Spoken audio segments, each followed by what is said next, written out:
It's the year 1258, and you're standing on a bridge in Baghdad, looking down at your river. Something is wrong with the water.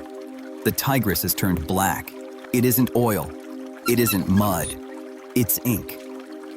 The ink of every book your civilization has ever written. This is the story of the House of Wisdom, and the week the Golden Age of knowledge drowned. 500 years earlier, a caliph drew a circle in the sand. In the year 762, Caliph al-Mansur built Baghdad as a perfect round city. And within a few generations, it became one of the largest cities on earth. Merchants came from China. Scholars came from India, from Persia, from the Greek-speaking world, while other empires burned books they disagreed with. Baghdad collected them. The city lived by a saying, "The ink of a scholar is holier than the blood of a martyr," and one building took that saying literally. They called it Bayt al-Hikmah, the House of Wisdom, part library, part university, part translation machine. The Caliph al-Mamun wanted every book on earth, Greek philosophy, Indian mathematics, Persian astronomy, rewritten in Arabic. Their secret weapon was paper, a craft learned from Chinese captives, far cheaper than parchment. And suddenly, books multiplied faster here than anywhere on earth. And the payment for translators sounds invented. Some were rewarded with the weight of their books. In gold. A book worth its weight in gold. Knowledge had never been that valuable anywhere on earth.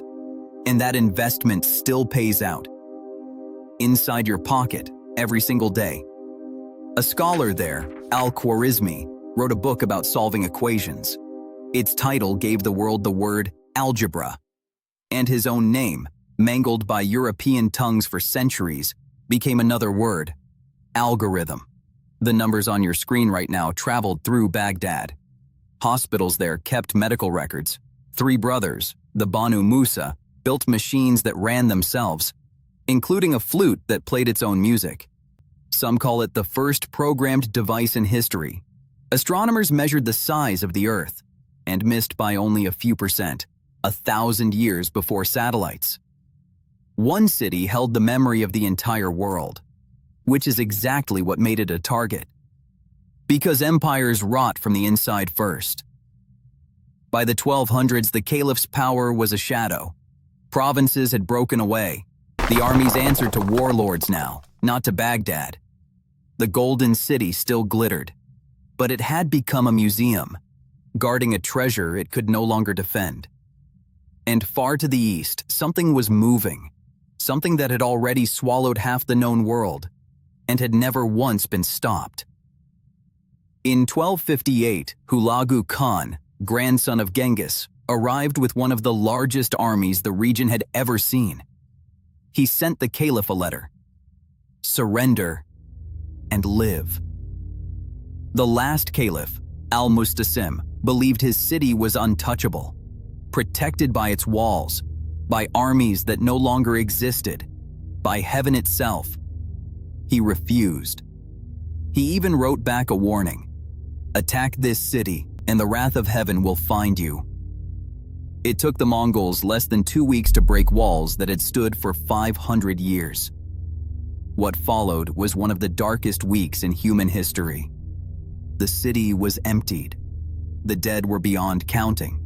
The numbers chroniclers wrote down are so large, historians still argue about them. Then the Mongols reached the libraries. Baghdad had dozens of them. Within a week, it had none. At the House of Wisdom, they didn't burn the books.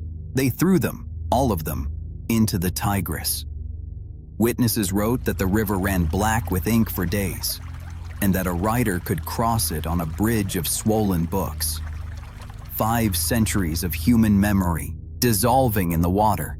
The Mongols kept one superstition: royal blood must never touch the ground. So they rolled the last caliph of Baghdad in a carpet and rode their horses over him.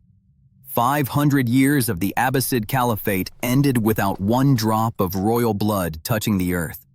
The city that taught the world to count was left too broken to count its own dead. Baghdad survived. The Golden Age did not. The canals silted up. The scholars scattered like sparks from a dying fire. Some knowledge lived on only because copies had already traveled. To Cairo, to Cordoba, to the libraries that would one day light Europe's Renaissance.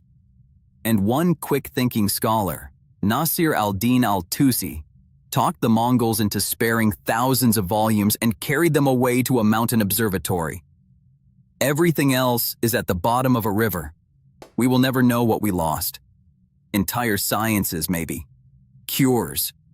Ideas that had no second copy. So the next time you type a number or hear the word algorithm, remember, they are survivors of a drowned library. Some of the smartest people who ever lived are silent forever, because one week in 1258, a river ran black.